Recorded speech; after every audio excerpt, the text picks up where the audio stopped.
This is Scott with Swimcloud. This video is going to cover running a meet on Swimcloud Meet Manager. If you have questions about connecting your time system or the scoreboard, please reference those specific help articles and videos that we've created for each time system. Okay, this video covers pretty much running the meet, no matter what time system you're on. Let's start with navigation. This would be the run screen of Swimcloud Meet. Here we have the events on the right. As the meet is going, team scores and performance points will be shown here. This upper bar is the meet. The three edit dots in Swimcloud are very important. These three dots control the meet. Here we have the home, the about, the rules tab. Each of these menu items reflects a tab from the website, and they can be edited here as needed. If we got to do anything with the teams or the swimmers, you can do so here. Okay, again, these three dots control the meet. X out of this box or click on the meet name or the Swimcloud logo to return here. Let's investigate an event next.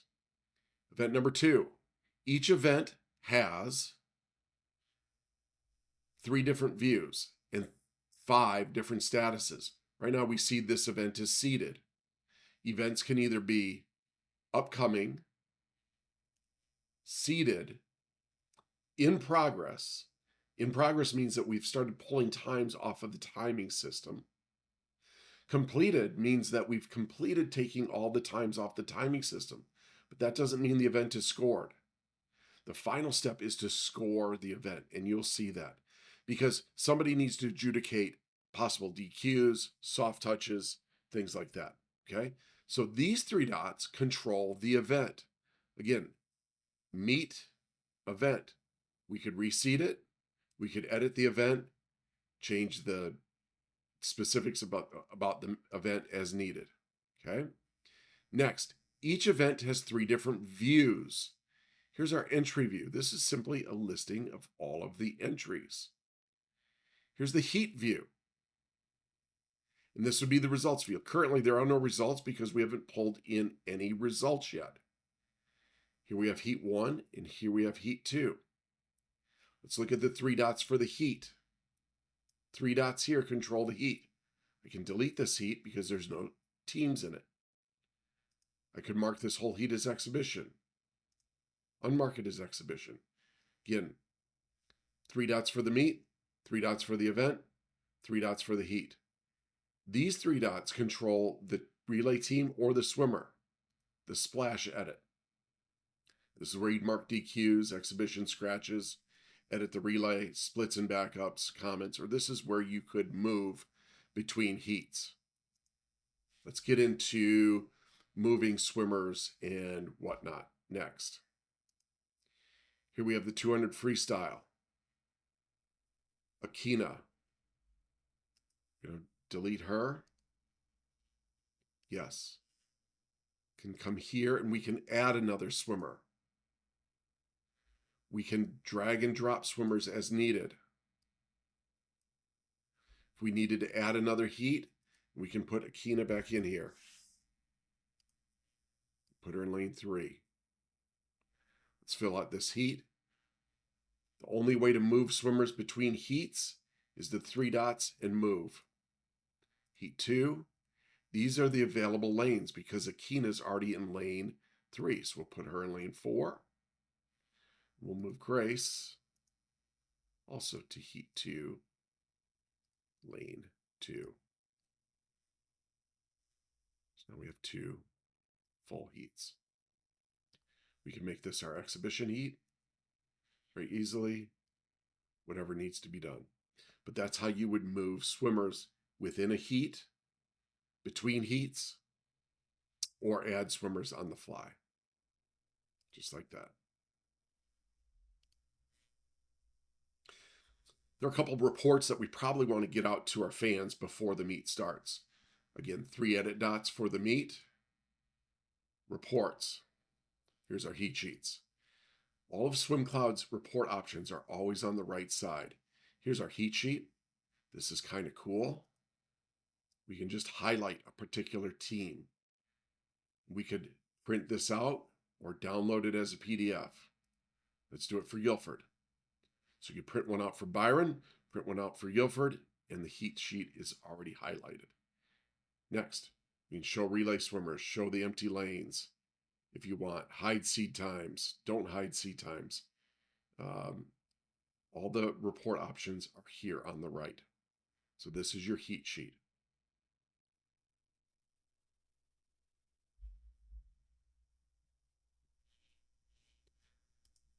The next nice report to have is the QR code.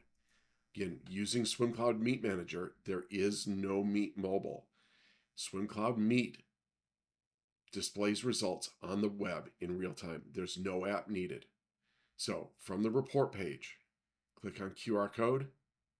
You can download the QR code, post it to your socials, print out this flyer, post it around the pool, and all fans need to do is take a picture with their phone and they'll be brought directly to the meet.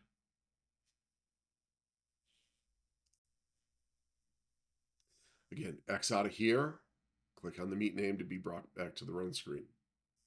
Let's run event 2.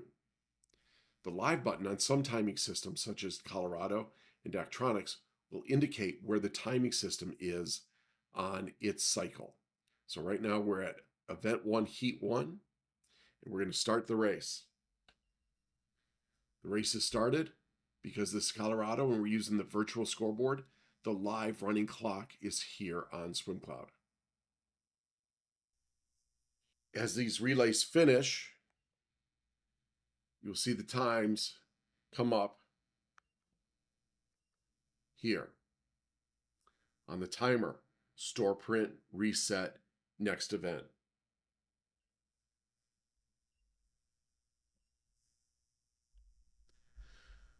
The store print function on most timers is what writes the results to the hard drive on the timer. After that's done, we're going to click Load Results. Here's our race. Now, there are some other races in here. Most times, people will send off a test heat or 2.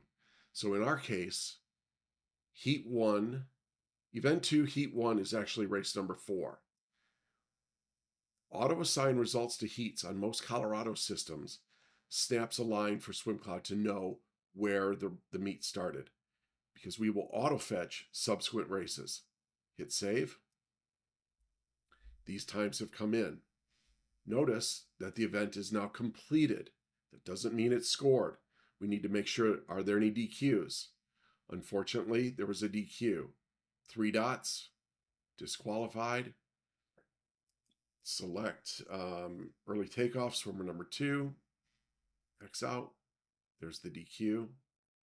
This event is now done, we can score it. Swimcloud suggests the next steps so that you don't forget anything. We can score it here, or again, 3 dots for the event, score it here. Same thing, scored. Next, we see that this is CTS race number 4. October 28th, 3:46 p.m. If this is a mistake, we can unassign this race. Or if there's another mistake made, we can unscore it here, make our adjustments. Say there was a bad touch. If there were splits and backups, here's the final touch. We could enter a stopwatch time. Use that average time. There we go. And score it. Okay, event 3 is finishing. Event 3, heat 1 is finishing up. All the races came in on the timer. Store print, reset, next heat. Notice how the heat 2 is live. This is where we're running. This is heat 1. These races came in automatically because Swimcloud automatically pulled them in. This heat is green. If there was a backup button discrepancy of more than 3/10, there would be an error message here. You can click on that message and you can resolve those backup discrepancies by clicking the 3 dots and split. Next, let's cover how we combine some heats, okay? This is confusing for a lot of people. Event 3, heat 2, we have 3 swimmers. Event 4 only has 3 swimmers. We have a 6-lane pool. Let's combine these heats, shall we? Click on event 3, heat 2. We're going to move these swimmers up to heat lanes 1, 2, and 3. The next event, event 4, we're going to move these swimmers down to 4, 5, and 6. In our timing system, we're just going to run 1 200 one time. Okay, so we'll click back here. Event 2 and 3 combined is off and running. The clock will be here because my timer is set to event 3, heat 2.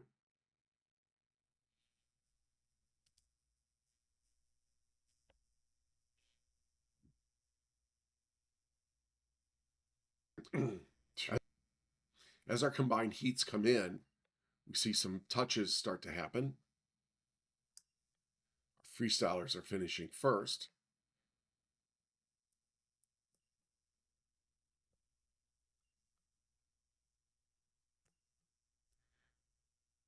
Notice how we have times here in lanes 4, 5, and 6.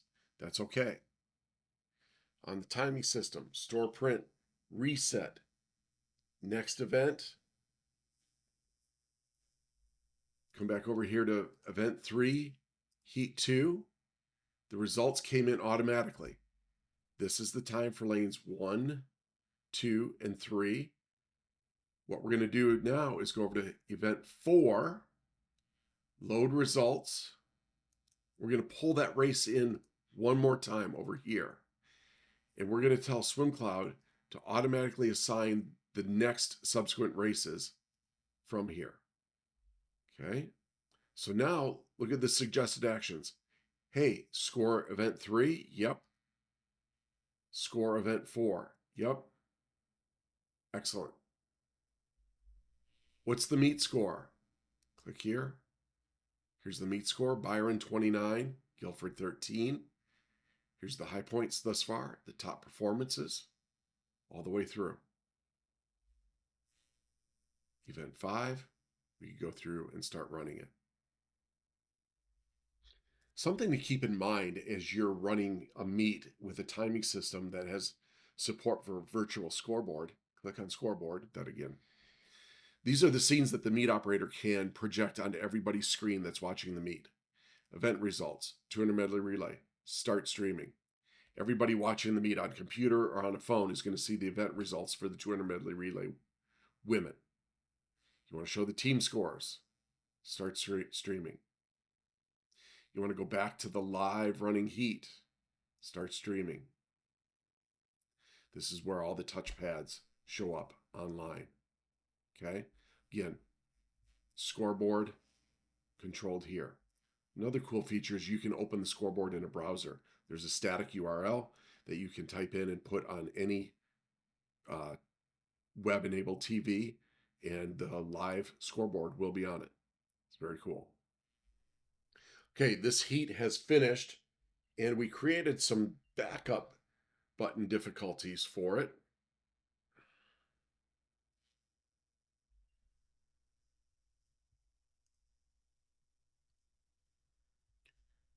Race 8 came in, and here we've got some backup times conflicting. Click on this message or the 3 dots. It'll bring you directly here. Backup times conflict. This is the pad time. This is the backup time. Depending on your meets and how your officials or you typically run them, you may grab a stopwatch time, enter it in here, and then we'll use that stopwatch time, and it goes away. Backup times conflict. We'll know we're going to use the backup button here. And on this one, it was in fact the pad time that was correct. So we're going to use that pad time. All these have been resolved. The heat is back to green. It means we can go on and score the next event. Let's say a bit about diving. Diving in Swimcloud is a manual score entry. Just calculate the scores through a diving sheet or from an outside program like eDive or Dive Live, and you just enter in the results here, and away you go. Okay, now that is done, we can score it as well.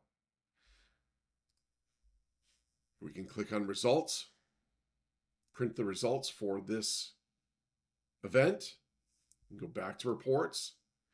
We can click team scores here, results. Again, you can do it by event, all events, for particular team, show splits, don't show splits, Byron High School's results, download, print, you name it. Back to reports. Okay, back to the meet. Next, all of the events are scored. The final thing to do is it says right down here, next step, lock the meet. You can lock it here. Locking closes it off, disconnects from the timing system, and posts all the scores to the website. You can also click lock here. So let's lock this meet. I'll use this one, lock. You can rescore the meet if you need to, just to make sure everything's done correctly in case you move some stuff around. Next, it's going to ask for a review. We use this every week to see how we did. And if you have any feedback, please put it in here.